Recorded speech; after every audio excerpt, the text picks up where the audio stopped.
Welcome to our AAUW Danville Alamo Walnut Creek Branch Garden Walk virtual experience. We hope you enjoy the 5 wonderful gardens opened by our generous homeowners this year. Our annual garden tour provides scholarships for local women, and we thank you for support of this important cause.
Hi there, and welcome to Camp Carp.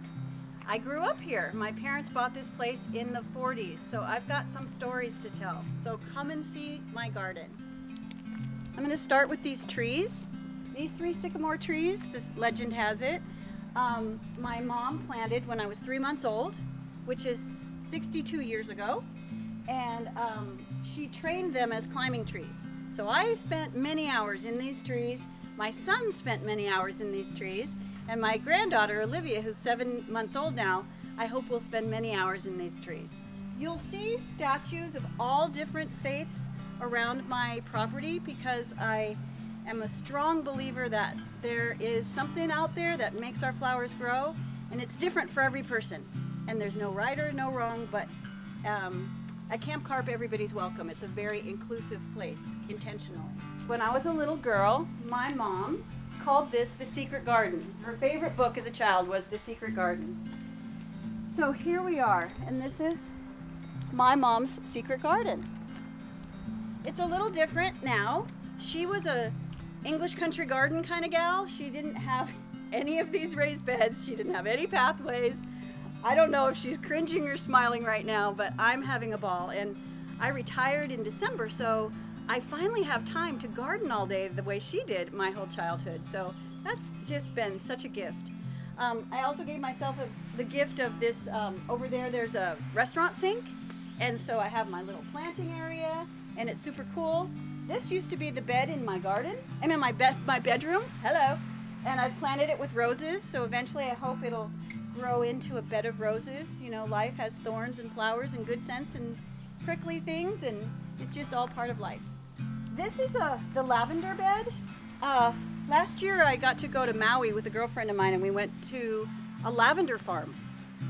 So in this bed there are 1, 2, 3, 4, 5 different types of lavender. I had no idea there were so many different types of lavender.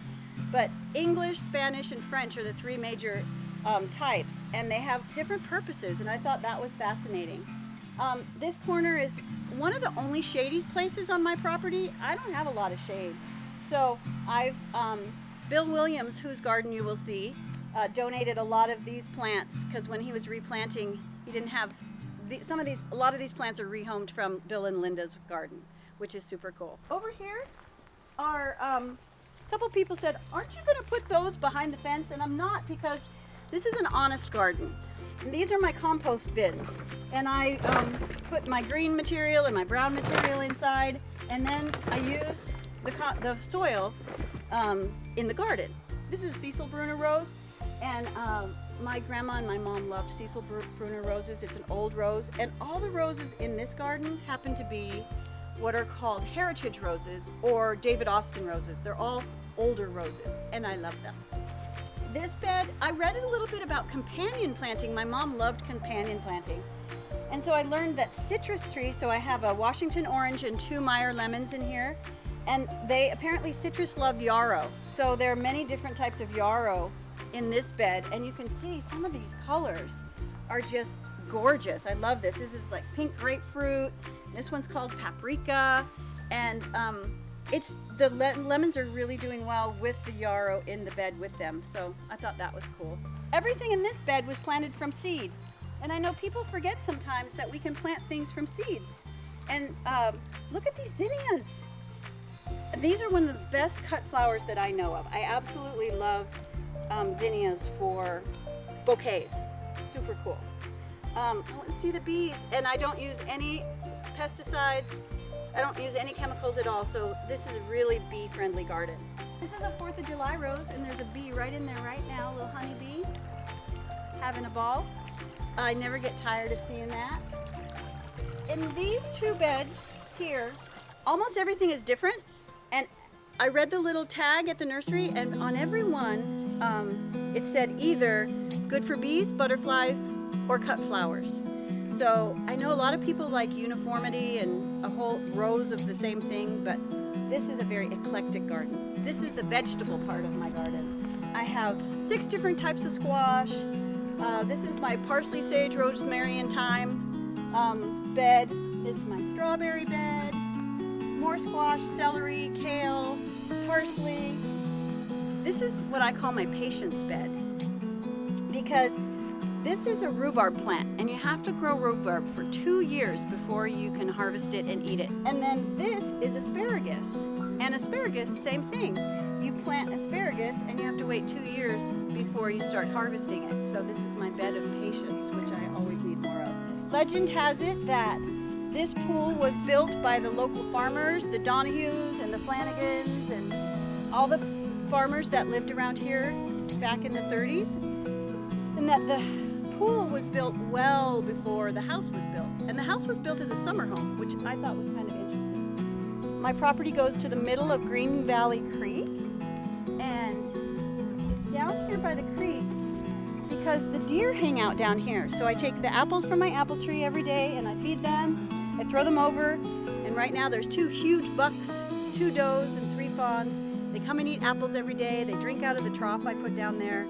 And they should be more afraid of me, actually. They're not very afraid of me at all.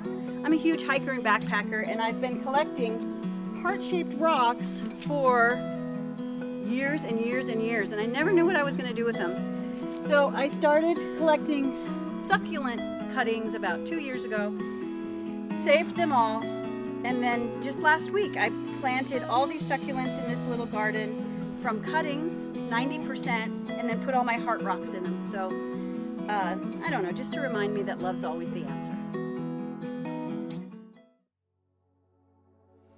Good morning. I'm Shari Bashan Sullivan. I was lucky enough to create this beautiful garden for the Krauses. I'm going to take you around and show you a few things that are maybe not completely obvious, and of course the things that I love and am excited about in this garden. One of the things that we did at the beginning was move in this specimen tree, which is the Tilia cordata tomentosum, which is normally found just in the straight cultivar Tilia cordata, but the tomentosum has these silvery backed leaves and such a majestic shape. It also has an incredibly fragrant flower in June that is like orange blossoms. And I love fragrance, so of course that really appealed to me.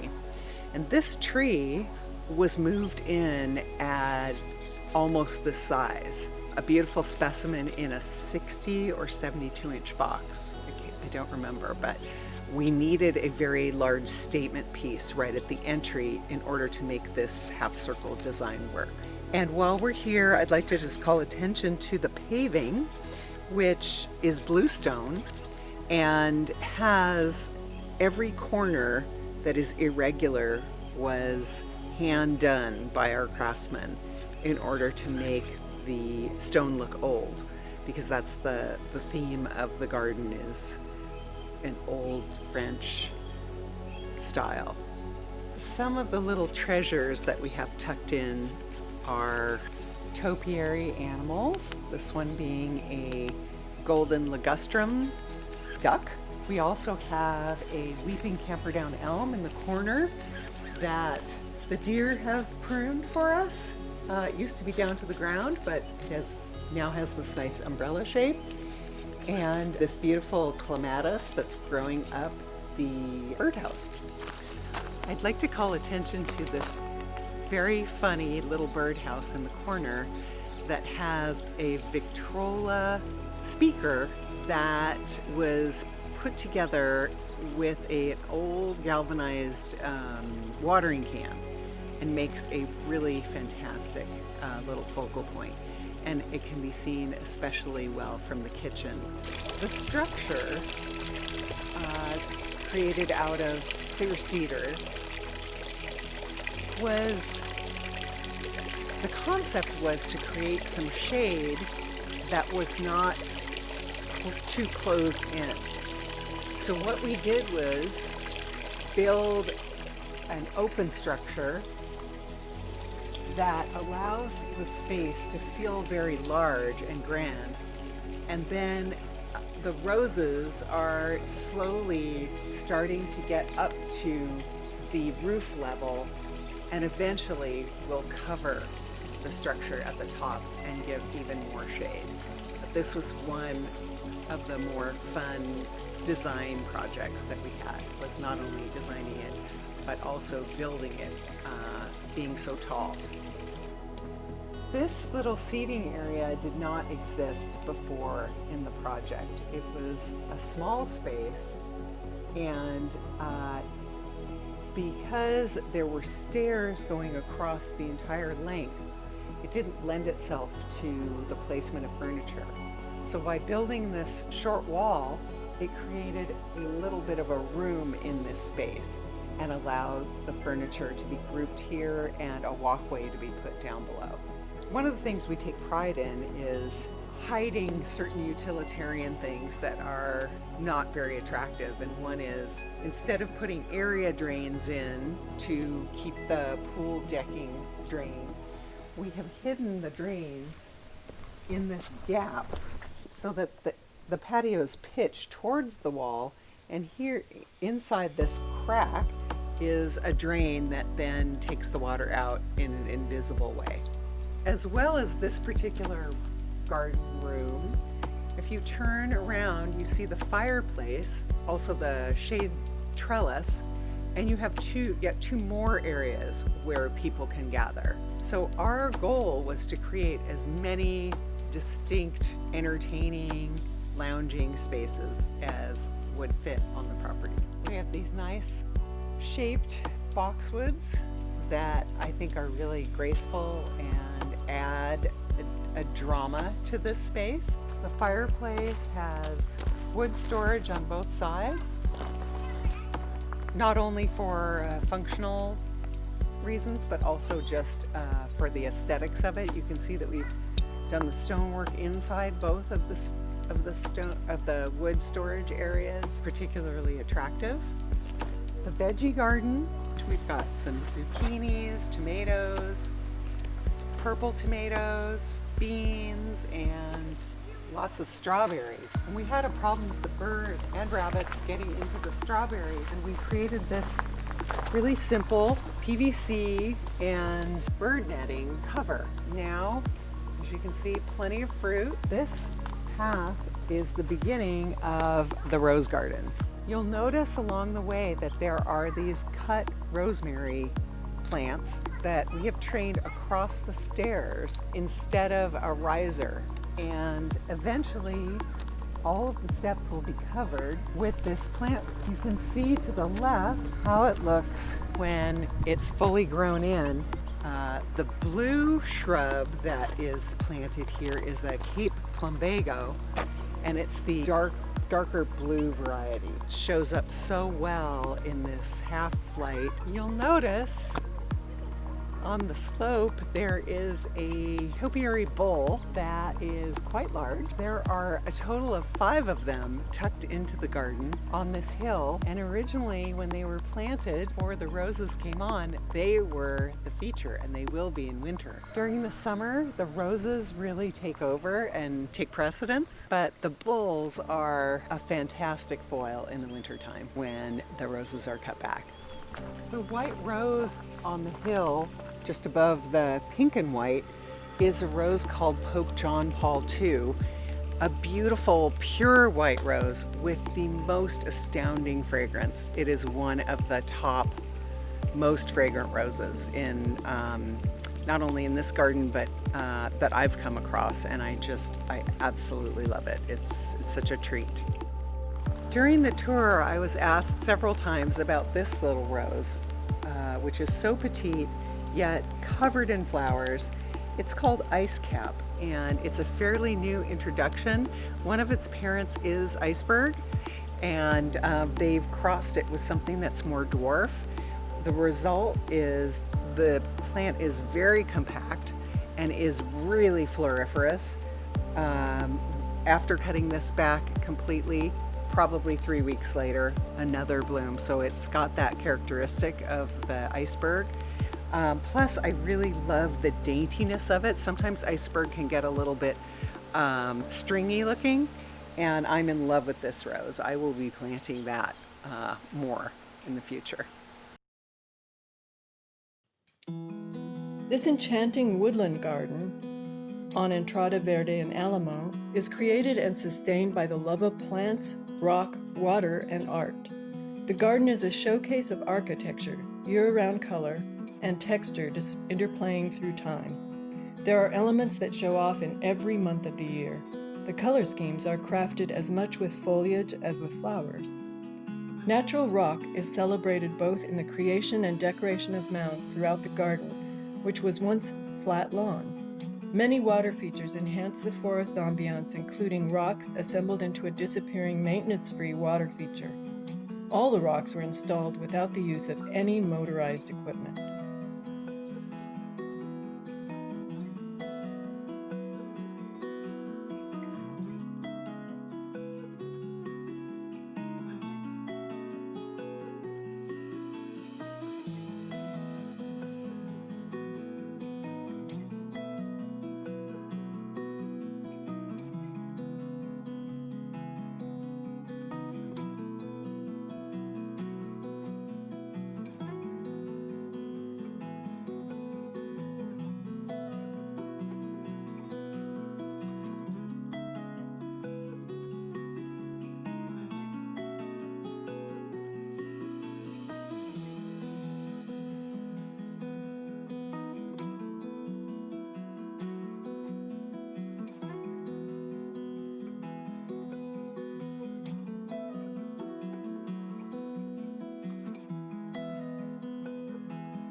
I'm Sharon Burke. Welcome to my garden. And our tour starts at my fountain that I have to keep filled with water constantly because it has birds on it all day long, and deer all night long drink out of my fountain. There's a lot of wildlife in Alamo, and my yard is regularly visited by all of the wildlife here.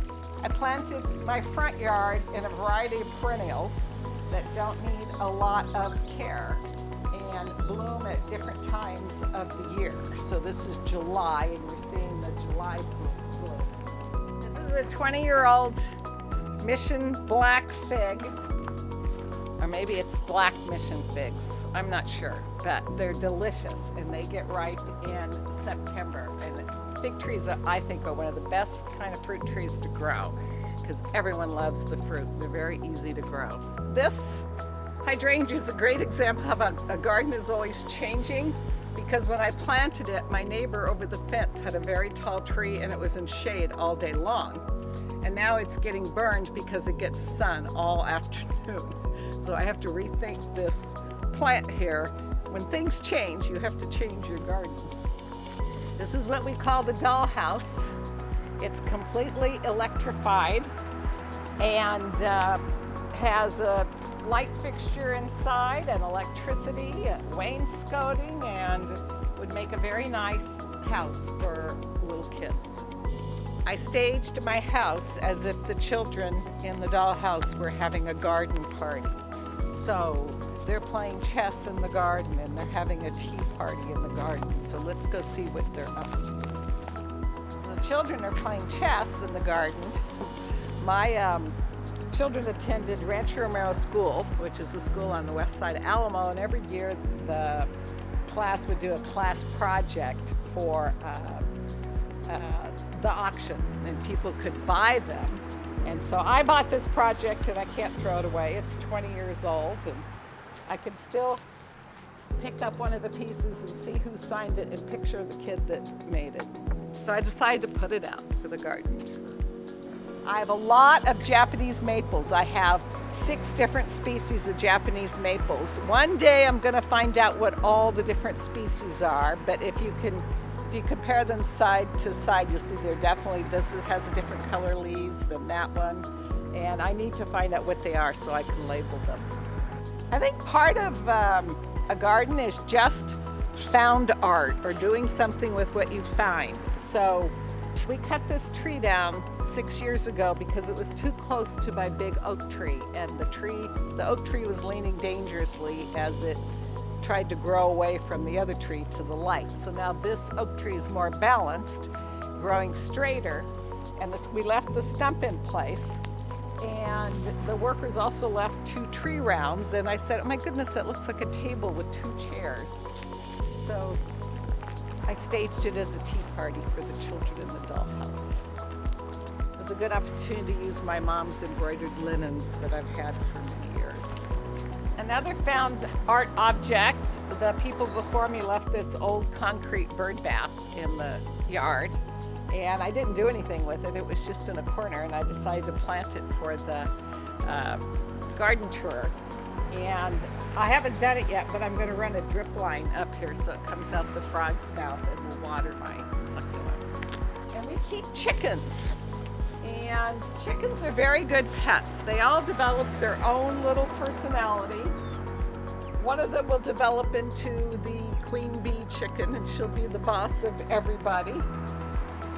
And we have 5 different species. The white chickens are leghorns, and leghorn in Italian is Livorno. And Livorno Road in Alamo, that's very close to here, is named for a chicken ranch that was on Livorno Road in 1920. So that's a little bit of Alamo history for you. The other species are black marin, English cream bar, a Rhode Island red, and a Plymouth barred rock. We named all our chickens after sports stars. We attend lots of sports events, and so if I can remember all them, they're all puns. So Chicken Curry for Stephen Curry, Larry Bird, Raleigh Chicken Fingers, Ricky Henderson, Posey Pullet for Buster Posey, and Andrew Clucky for Andrew Luck of Stanford football. I got a lot of questions on the garden tour about this beautiful tree, It is a multi-trunked strawberry tree. It's probably about 40 years old. It was in the yard when I bought the house, and it's in very good shape. A lot of people don't like these trees. They're very messy. These little green berries will become little red berries that look like strawberries. They're very attractive to birds. Birds love them, and we also feed them to our chickens. This is our koi pond. We love the sound of the waterfall. It runs 24/7 because it's the oxygen aeration for the pond. We currently have 7 fish in the pond. It's very hard to keep great blue heron from eating your fish. It's a very sad thing. We've never had raccoons get the fish. If you had a raccoon eat your fish, there would be blood and guts everywhere. A heron eats your fish and it's just gone. It's swallowed, it's disappeared. So this is our 3rd set of fish. We put in a few heron measures. We have a little fence to prevent them from landing. Their wingspread is 6 to 8 feet, so they need a big place to land. So we put a little fence up. We have this supposedly looks like the eye of a predator. Had good reviews on Amazon to keep the heron away. And next week I'm stringing a fishing line overhead, which will also prevent them from landing. This is my vegetable garden. I've always loved growing vegetables. It's a passion of mine. I have tomatoes, green beans, eggplant, peppers, cucumbers, zucchini, onions, radish, carrots. Right now I'm harvesting lettuce, tomatoes, and the green beans are just about to explode. And opposite, I had a stretch of land that just had a few ugly shrubs in it when I bought the house. There's not too much you could do with it. I could have planted all in flowers, I guess. I didn't want to put more raised beds over here, and I decided to do a succulent garden. These are my Texas tomato cages. They're 20 years old, and they're hard to find now. I think they're the best kind of cages to grow. You can stack them when your tomatoes get too tall, and you have to guide the tomatoes to grow inside the cages, and no staking or tying whatsoever necessary. I got a lot of comments on my cucumber trellis too, so it's also 20 years old. And the cucumber vines grow on top, get lots of sun, and the cucumbers fall behind, and then you can pick them. And then I grow radishes and carrots underneath. These are my 20-year-old grapevines. They're 2 kinds of cable grapes, flame seedless grapes, red flame seedless grapes, and Thompson seedless grapes. And they don't look like commercial grapes. I'm still trying to get they're tinier than regular grapes. They're very sweet and delicious, but they're tinier. And I could make raisins out of them. I think I'm going to try and see if I can make raisins out of them. And the leaves are very popular. Whenever I trim my grapevines, I put it on the next door social media website, and people come and get the grape leaves and make dolmas and other products out of them, pickled grape leaves. And the grapevines are also popular, and people make wreaths and all kinds of things out of the grapevines. So you can use every part of a plant. This backyard vineyard with magnificent views on Barrington Lane in Alamo has an East Coast vibe, but the backyard is pure California. From 2015 to 2017, the homeowners did a major backyard renovation, removing lawn and adding an expansive bluestone patio and additional levels with a bocce court and casita. The casita features a built-in barbecue, pizza oven, and fireplace, providing a shady respite in the sunny backyard. The stone terraced vineyard features Cabernet and Montepulciano grapes, from which the homeowners make their own wine. The unobstructed views from this private 1.17 acre estate will make you feel like you are on top of the world.